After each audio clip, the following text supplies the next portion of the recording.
Hello friends, welcome to mindfully C tutorials. आज हम while loop के बारे में जानेंगे।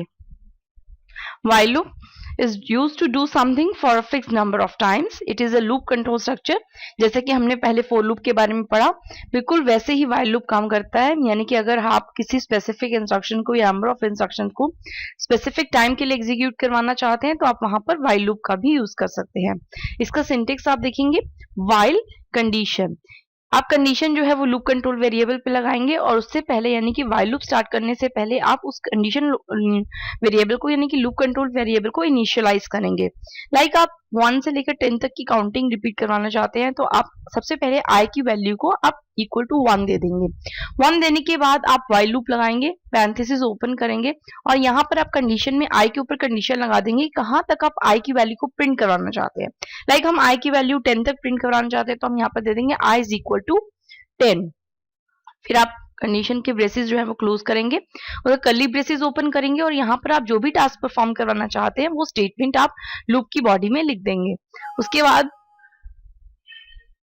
हम कर्ली ब्रैकेट्स को क्लोज करेंगे। आप इस लूप के अंदर यानी कि जब आप एग्जीक्यूट करवा रहे हैं लूप को, लूप के स्टेटमेंट में आप इंक्रीमेंट स्टेटमेंट्स भी डालेंगे। यानी कि आप लूप कंट्रोल वेरिएबल को चेंज करने के लिए इंक्रीमेंट स्टेटमेंट या डिक्रीमेंट स्टेटमेंट लूप के अंदर बॉडी के अंदर डालेंगे। अब हम देखते हैं do while loop. Do while loop is similar to while except that the continuation condition is tested at the end of the loop rather than at the beginning. It follows that the body of the loop is certain to be executed at least one. यानी कि do while और while loop में क्या फर्क है। अब आप इसका सिंटेक्स देखेंगे। do statements curly bracket close while the condition is true। आप देख रहे हैं कि हमने while loop और do while में क्या फर्क था। जो while था वो वहां पे ऊपर था और कंडीशन जो है वो at the started यानी कि at the beginning में चेक हो रही थी और यहाँ पे do while में जो है कंडीशन जो है वो at the end चेक होती है। यानी कि जो स्टेटमेंट्स हैं वो एक बार तो एग्जीक्यूट करेंगी और लास्ट में यानी कि स्टेटमेंट एग्जीक्यूट होने के बाद फिर कंडीशन चेक होगी।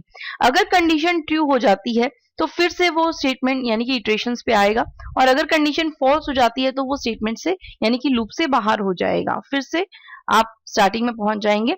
तो डू वाइल और वाइल में यही फर्क है कि डू वाइल में एट लीस्ट एक बार तो स्टेटमेंट जो है वो एग्जीक्यूट होंगी ही होंगी, चाहे आपकी कंडीशन ट्रू है चाहे फॉल्स। मगर वाइल लूप में तभी स्टेटमेंट एग्जीक्यूट होंगी जब आपकी कंडीशन ट्रू होगी। अब हम इनके फ्लो चार्ट्स देखते हैं, यानी कि वाइल लूप और डू वाइल लूप को फ्लो चार्ट के थ्रू समझते हैं। वाइल फ्लो चार्ट यानी कि ये वाइल स्टेटमेंट का फ्लो चार्ट है। स्टार्ट, सबसे पहले आप लूप कंट्रोल वेरिएबल को इनिशियलाइज करेंगे। जैसे कि मैंने आपको कहा अगर आप काउंटिंग प्रिंट करवाना चाहते हैं 1 से लेकर 10 तक तो हम i की वैल्यू 1 जो है वो इनिशियलाइज कर देंगे। उसके बाद आप कंडीशन देंगे यानी कि आप i की वैल्यू को कहां तक जो है वो एग्जीक्यूट करना चाहते हैं। i इज इक्वल टू 10, आप यहाँ कंडीशन डालेंगे i is less than equal to 10, आपकी वैल्यू चेक होगी। i की वैल्यू 1 अगर आपने दे रखी है 1 is less than equal to 10, yes, यानी अगर आपकी कंडीशन ट्रू हो जाती है तो body of the loop execute करेगा।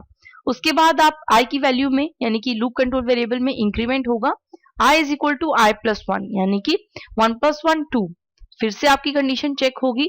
Is 2 is less than equal to 10, yes, तो फिर से body of the loop execute होगा। तो इस तरह से जब तक आपकी कंडीशन ट्रू होती जाएंगी आपकी बॉडी ऑफ द लूप जो है वो एग्जीक्यूट करती जाएगी।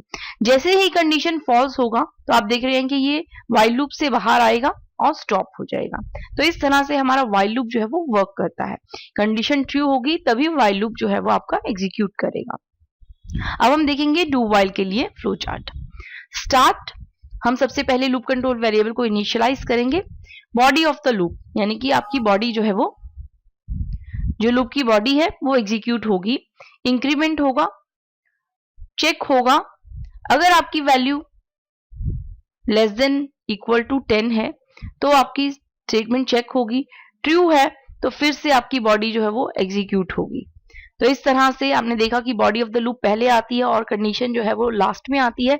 तो एट लीस्ट 1 जो है वो body of the loop execute होगा। यही वाइल और डू वाइल में मेन फर्क है और आपकी कंडीशन जैसे ही फॉल्स होगी वो लूप से बाहर आ जाएगा। तो इस तरह से वाइल और डू वाइल लूप वर्क करते हैं। अब हम इन दोनों को एक एग्जाम्पल के थ्रू देखते हैं।